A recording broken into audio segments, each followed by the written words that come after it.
Welcome back to the Falcons Audible presented by AT&T. We are back. DJ, we said last week that we were hoping to come back with, you were doing a bunch of this stuff last week, right? And we are effectively coming back throwing up the dubs. Now, I'm sure there's going to be a time when we come back, and we're not throwing the dubs up, but you, in the NFL, you celebrate them when you get them. Every time you get them, no matter how you get it, as long as you have one more point than the other team, you celebrate it. I heard this stat, by the way, guys. Correct me if I'm wrong. There were 4 NFL teams that started the season with 2 home games, and Atlanta was the only one to come out of that 2-0. Let's go. Of those 4 teams. Let's go. That's awesome. All right, so it's a good start. Yeah. By the way, Derek Rackley, Dave Archer, DJ Shockley.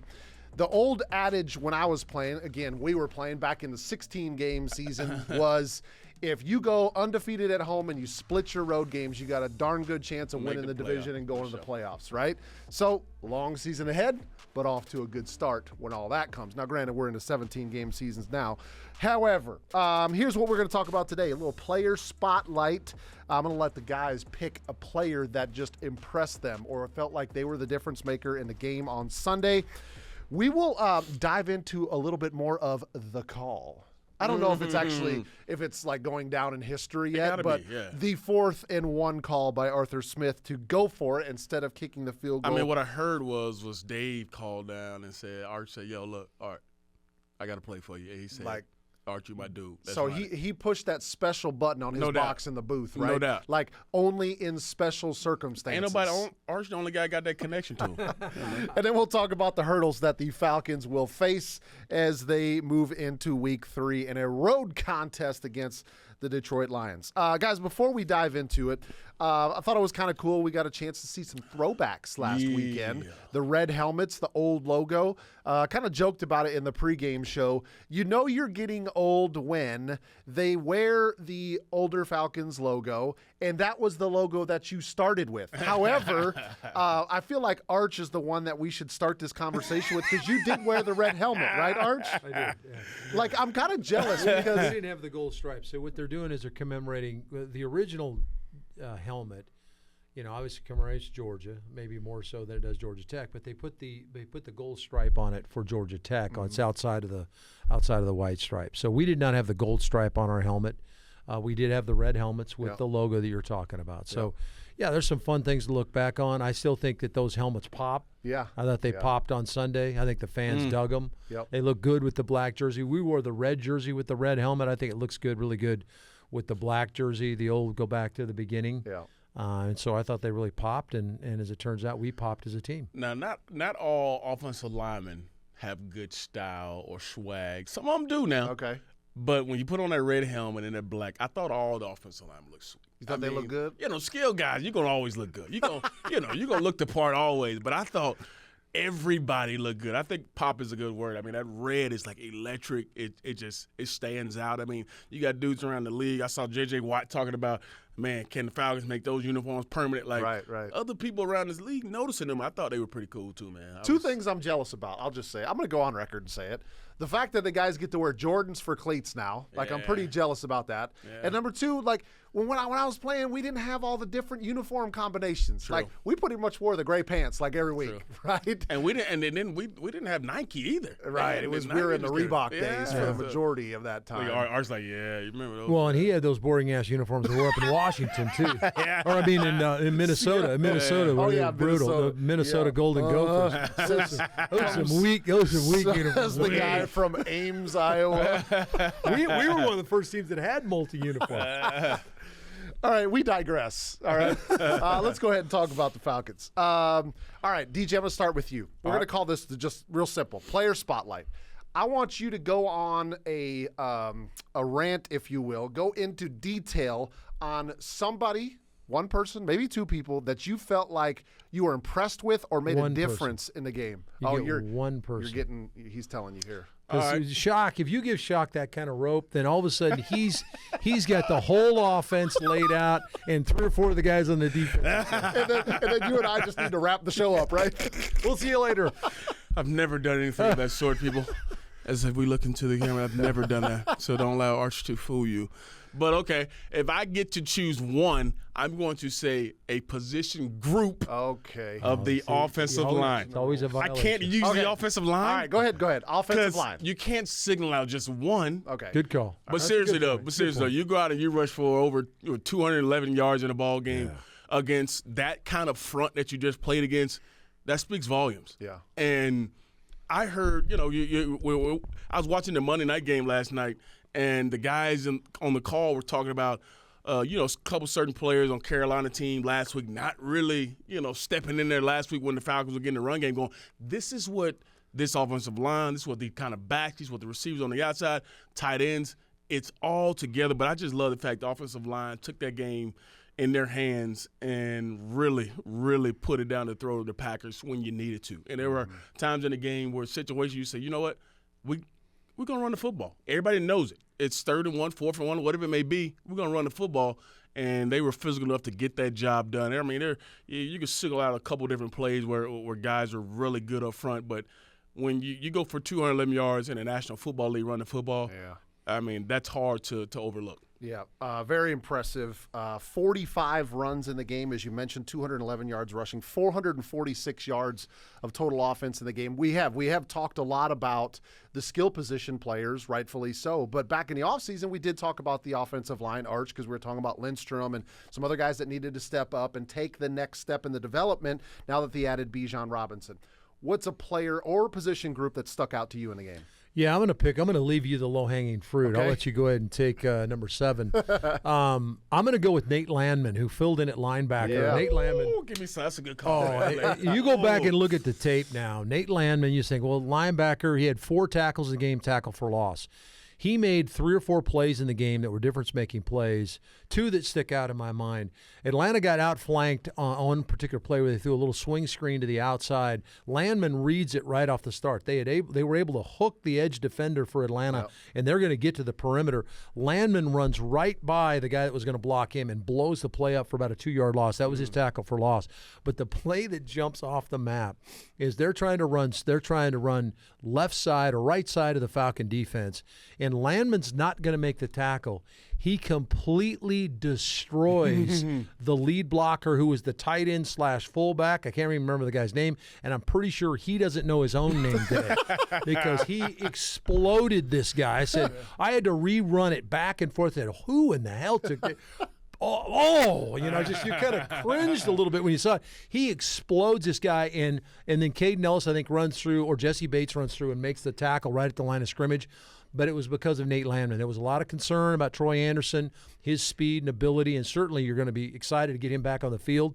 But you understand now why a guy that had over 100 tackles in Michael Walker is not on this team anymore. It's because of guys like Nate Landman who stepped in, and you didn't miss a beat defensively with Troy out of the game. Now you've got a guy that's played some plays like Landman, and you got Troy Anderson coming back. Boy, the depth at linebacker just threw itself out there so you could see it. Love that. Taylor Vismore asked me in our pregame show on Sunday, what type of loss is it not having Troy Anderson in the lineup and everything? And guys, sometimes you just have to go back to the old adage, like it's next man up in the NFL, right? Mm-hmm. Yeah, you hate to lose a player like Troy Anderson, obviously out in concussion protocol, but this is where they've tried to build depth in the offseason, and it was Nate Landman's turn to prove to himself and this organization and the rest of the team that he's a viable option for them at the linebacker position. I think it's a great point, Arch, that you throw him out, because now that defensive staff even feels more comfortable with him being active.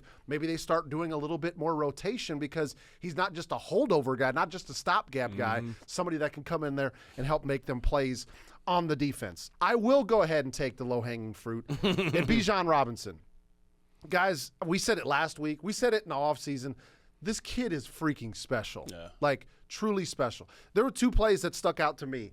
And I know you guys all know that the running play that I'm talking about, where he straight up made 3 people whiff, right? Nasty. And this is a rookie running back. And yeah, sometimes you got to take rookies with a grain of salt. Oh, they're going to take a little while to get their feet underneath them, kind of figure out the NFL game. I mean, he shook jock straps off of 3 dudes on one run. And that was just like, I'm watching this play unfold, and I'm like, oh, okay. And then the other play that really stuck out to me, guys, was they end up flexing him out wide, and I think they had Pitts in the slot. And they run the slant pattern, right? And he comes in and catches this slant looking like a wide receiver. Yeah. I mean, just in stride, plucks the ball out of the air, catches it, turns upfield. And I had to remind myself, like, y'all, this is a running back, right? Like, they're not really supposed to look that smooth out there.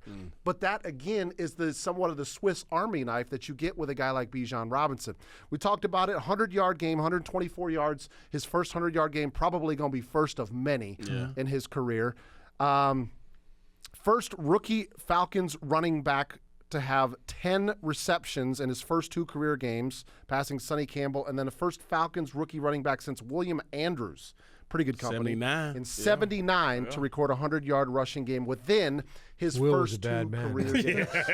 So Will was a bad man. He was a bad Probably different man. stature than Bijan, little too. different player. He could run and catch. But it, that's for sure. We can both wear a shoulder pass. You know, you mentioned the catch, Rack, and it's a great point. And, That's a great and call. another part about it, is you expand this in the way the team's going, and just to throw some accolades at our quarterback, because we picked 3 different groups. You picked the O-line, running back. I picked the linebacker.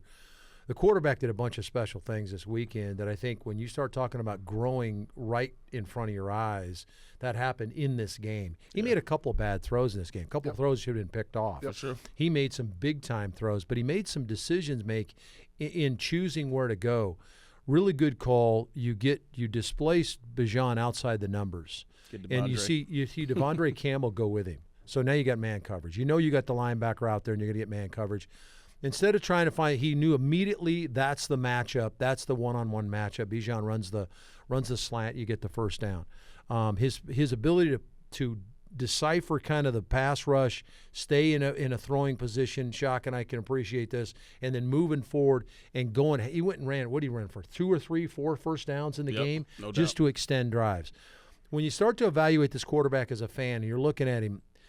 Whether you like him or don't like him, and you start trying to judge him and stuff like that, make sure you look at the little things that he's doing like that. Shock pointed out something he did last week in the game against Carolina, where he recognized we had a potential RPO situation on the goal line, Bijan's touchdown. He sees the nickel blitz. He throws it to Bijan instead of handing it off to Algier for maybe a minus loss, throws it out and lets Bijan do his special stuff. But you got to get him the rock.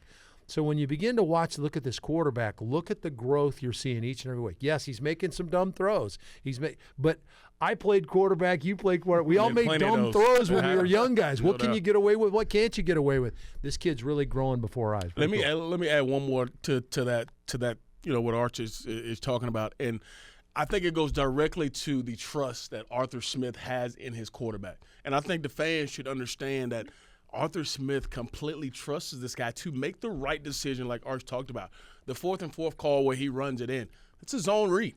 He has to read it out. If he reads it the wrong way, guess what? The ball goes over and down. Instead, he pulls it and gets to the edge and gets into the zone. I mean, little things like that, you think, oh, he ran it in, it was a great run. There's still decisions that have to be made, whether it's in the run game or the pass game. This guy's making those decisions. Now, Arch mentioned it, he made some couple of bad throws in the game, but guess what? He didn't allow those to hamper how he goes about his ball game, and he finished that way in the right way. And I saw some numbers on him the other day about how well he's played in the first 2 games in the 4th quarter. I think it's like 8 of 10 for 181 yards, 0 sacks, taking care of the football and making good decisions is what you want, especially late in the ball game. You guys can attest to this as quarterbacks. Like, it's one thing to watch Marcus Mariota on tape a year ago and say that you're going to learn from things that happen in the game. It's another thing to learn from some of your own mistakes. For sure. Because now Desmond Ridder saw these plays unfold, and the ones that you talked about, specifically the ones that should have been intercepted, he has a chance now to go back and look at the tape and say, gosh, I didn't see that guy right there. And that just kind of gets logged back into memory, right? Next time, I'm not going to try to make that same decision because I'm going to anticipate this guy being there. Yeah. The other thing I'm going to point out as far as learning, and this is just me because I'm kind of old school and you want your quarterback to be there for all 17 regular season games. The one that he ended up scrambling on the opposite end of the field where he took the big hit, I'm sure his coaching staff is saying, we got to get you down or get out of bounds. Like, those are types of hits that you don't want your quarterback taking. It's just real easy to have a shoulder injury or something like that. Again, all these learning experiences for him are going to happen on the run as he is he's playing games as a starter. That's because he talks to Arch every week, and Is it? Arch is a tank, and so he Arch felt ain't like he talking- could run that he guy ain't talking over. about I did sliding. stupid stuff like that too. I tried to jump over people and all that kind of stuff. Once you eat a couple of helmets, you realize, you know what? That's not going to be good. Not that You worth saw it. Shock do that. Shock did the same thing. Last time I checked, they ain't paying you to jump No. over the top of people. We'll point out Desmond Ritter's second quarterback in franchise history to record at least 100 completions in his first 6 career starts, joining Mike Morosky, 83-84. So we're talking about a couple of young guys here, him and Robinson, that are putting themselves up in some pretty good company and some things that have not happened in a long time in this Falcons organization. All right, let's move on and talk about what I mentioned as the call. I'm standing back in section 119. I'm right behind where they're going for the 4th and 1 call. And the first thing that comes to my mind is, oh, goodness, I don't love this call, right? I'm thinking you kick a field goal right here and you got the lead and now you got to play defense, right? That's the reason why I'm not a head coach. They don't pay me all the money. So, Arch, you're up there calling the game. You end up seeing how they come out and they decide not to kick the field goal on 4th down. They go for it. What were your first thoughts at that moment? Arthur has a decision to make. Do I go ahead and kick the field goal here and give them essentially 3 timeouts, because I think it was before the 2-minute warning? Yep, about 3 2:11, yeah. three timeouts left, or do I depend on my guys? Yeah. And the thing that's interesting is a play. It's the same play Shockey ran earlier in the game on 4th down, where we go unbalanced. We move Jake to the right over. side. He comes across, tighten down with a tight end on the other side, and we're going to snap it quick. The problem was the referee held the snap just to count. And Arthur was going, oh, God, I want to get it snapped. And then they snapped it, and then they got an upfield rusher because they were able to adjust because of that little bit extra time. They got a guy upfield. Jonnu, I think, makes the block or gets a block on the guy just enough of him, clips him. And, of course, Bijan uses his magic to get up the field.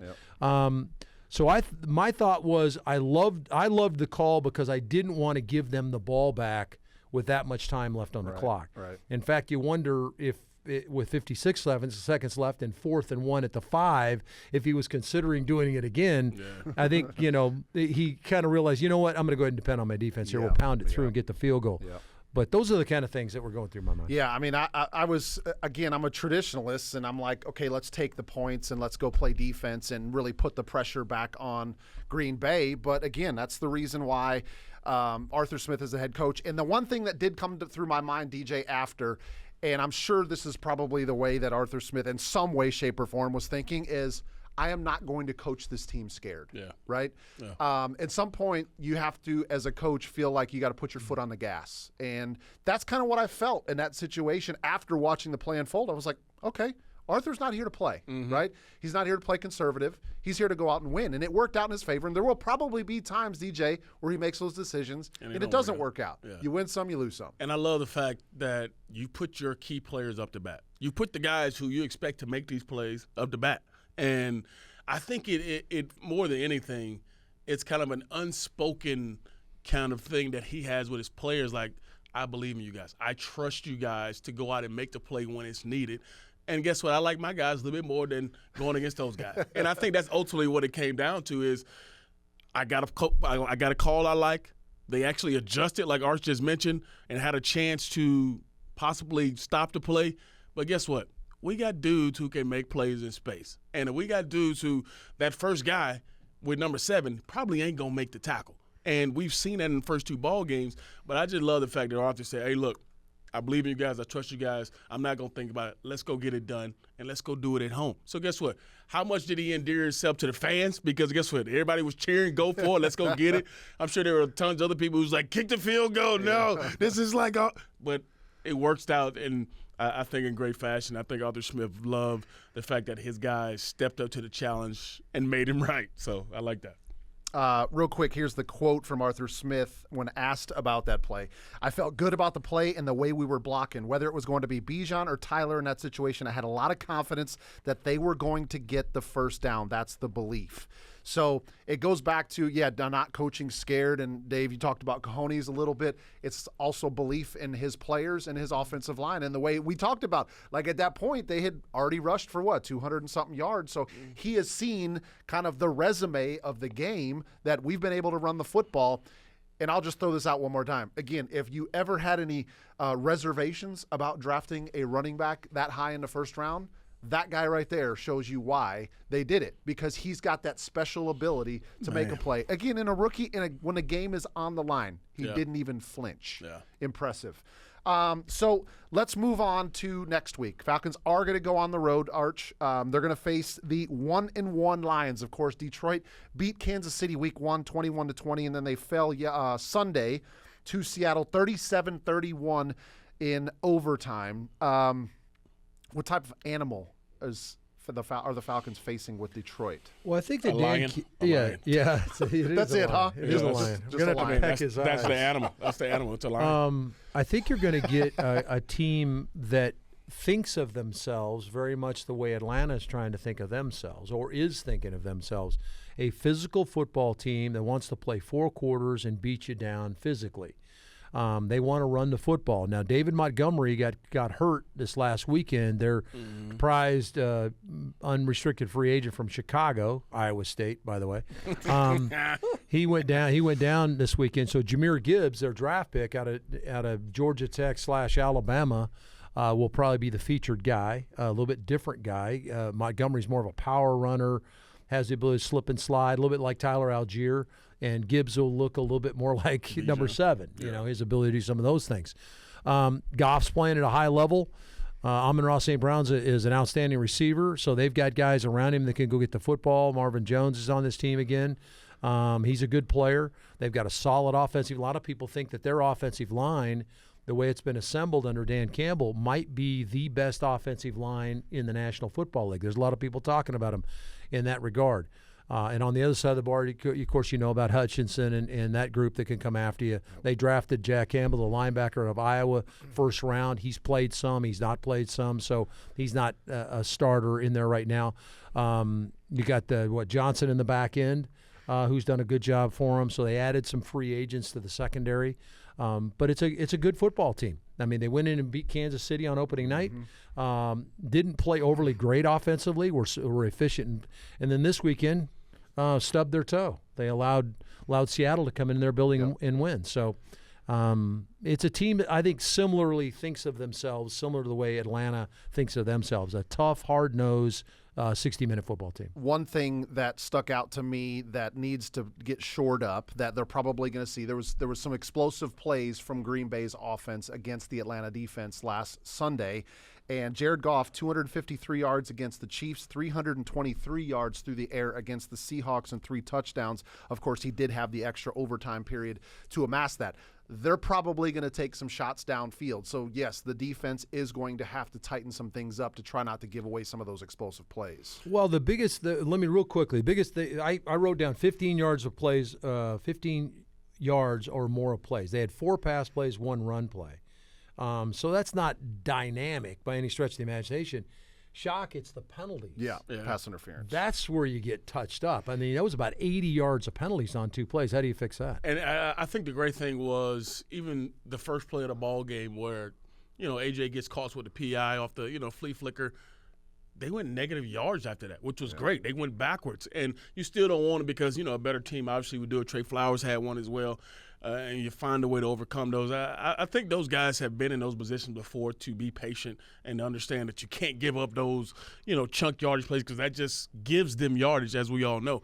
But the one thing I wanted to say was, how do we not give Arch any crap for talking about Iowa State guy? Whenever I say a Georgia guy, it gets out of control. Yeah, but we don't have 3 guys on every team in the National Football League like Georgia does. We have like 5 guys in the league.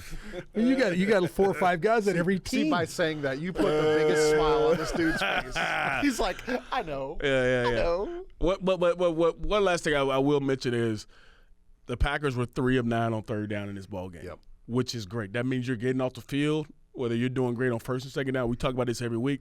But you got off the field and you were good. You gave your offense opportunities. That's ultimately what kept you in the ballgame because of how well they were playing in the first half. But second half, 3 of 9 on third down, that's a big, big task. We talked about, if you are a avid viewer listener of the podcast, last week we talked about third down, and I mentioned winning football in the NFL is somewhere around that 40 to 45% plus mark on third down. You mentioned Green Bay was 3 of 9, 33%. Falcons 6 of 15. You guys know what the math on that is? 44%. 40%. Dang, that was close. 40%. Well, and add in, and I talked to Arthur about this. You mentioned conversion 3 or 4 situation. on If you fourth go down, 3 or too, 4 on fourth down, so now Get on my brain, man. Get on my because you brain, man. listen to the show. You went 9 of 19 on third down, and so if you approach that 47 to 50 percentile, you'll probably lead the National Football League. You're going to win a lot of football games. One other thing that I wanted to note, we didn't mention it, probably been mentioned other places. The first 2 weeks, the Falcons have outscored their competition in the fourth quarter. Love that number. 27 to nothing. Mm-hmm. So, we always. In fact, this fourth quarter, 3 series of downs for Green Bay, 11 yards, and their quarterback was 0 for 6 throwing the football in the fourth quarter Total. this week. 11 So yards sometimes total. you could throw out stats, and they don't mean a whole lot, right? But this is called finishing and winning. So good call. when you throw out finish and we need to win, that's finishing. That defense shutting them down when they had opportunities to get back in the game. Our offense, after stubbing their toe a little bit in the third quarter, some missed opportunities, potential turnovers, coming back, outscoring the competition the first 2 games 27-0 in the fourth quarter. Also in the fourth quarter, 244 yards to 56 in the first 2 You ball guys games. Don't total put the penalties. put the Yes. announcer jinx on Yes. us and all that kind of stuff. He has But- not missed a putt inside 15 feet in his last 4 tournaments. Come on. Yeah, no question about it. No, the fourth quarter play, you mentioned it, Rack. It's a great point. If you want to take this team to another level, you're playing 60-minute football. You have been for the first 2 years of Arthur Smith's tenure here. You're playing hard. You're playing rough. It's a tough football team to play. But how do you get over the hump? How do you win those close games that you're not winning? You find a way to finish games. Yep. And you make a great point. They're finishing so far, the 2 games, Yep. or 2 games Yep. in, they've finished these 2 football games. What do you got for me, Ray? Last thing. DJ, go ahead. You raised your hand. Thank you. Such a good student. Yeah. Seriously, you got 2 wins. You got 2 wins in the NFC too. How big is that? I mean, that's Huge. It's monster to start the year that way. Always want to win games, but even when you get them inside the NFC, that means a little bit more too. I got a question for you, Shock. You got big receivers, 6'5", 6'4", 6'6". Mac Hollins looks like a bodybuilder out Okay. there, by the way. What do they tell us about as a quarterback when you got guys like that and you're throwing the ball? What are you trying to do? Give them a chance. That's all that matters. You got to give them. Thank you. Put them up to bat. Give them a chance. I mean, Ritter did a great job on the flea flicker, whatever you want to call it, reverse handoff, gave back to him, and give Mac an opportunity to go up and get it. What This did he do guy the week seems before? he's hungry. What did he do the week before with Pitts? Put him up to bat with 2 dudes. It didn't matter. They was back there. 6'6", Give him a 7-foot wingspan. Give him a chance. Give him a chance. I keep hearing people hit me up and saying, hey, yeah, but Ritter's numbers, if you take this way and that way, yeah, if ifs and ands are candy. I'm putting guys up that have 7-foot wingspan. That's why we went and got them. Right? Yeah. We could go get a couple of 5'2" wide receivers. They're not going and getting that right. Yeah. So get off of that. I don't have to throw the slant to them because I want them to outrun somebody 60 yards. Yeah. Throw the ball up and let them come down and make a play. Two plays stick out to me is the Drake London touchdown, bodies a guy, boxes him out, uses that big body frame. And then there was another corner out on the Falcons' left side over there, and he throws the corner out against Jair Alexander. He comes flat, and he uses his big frame to go get it. And guess what? Even though it's verse cover 3, what people don't understand is cover 3, the corner's playing outside leverage already. So a corner route probably wouldn't be as good on this particular play. Drake beats him across his face, comes flat, catches the football, big time play. Give your guys a chance. By the way, inside the action, Jair had been talking some noise on the sideline. Yeah. And Drake, if you go back and look at it, Drake got in his ear. Yeah. Appreciate you. Feed him in his technique, as you said. And it was a big play along the sideline. Might have been the best throw that Des made on the weekend. But by the way, go check film session on AtlantaFalcons.com because Shock breaks down a Drake London touchdown, and it's really good. We could sit here, as you can see, and chop it up and No talk doubt. about plays and dissect it even more. But that's good. We're going to wrap it Iowa up. State guys, That was the Falcons Audible presented by AT&T. Remember to like, subscribe, and review on Spotify, iTunes, AtlantaFalcons.com, and YouTube. Send us your comments. Keep them clean, though. Nah. Make sure they're good, because otherwise I'm going to Oh, no. Arch like them dirty. You see what I said? My bulldog on you? Yeah. It's all good. It's all good. Don't be a bulldog. Villanova? Blazers of UAB. Yeah. All right, Falcons Villanova. going on the road for the first time in the 2023 season to face the Detroit Lions. We will see you next week here on the Falcons Audible, presented by AT&T.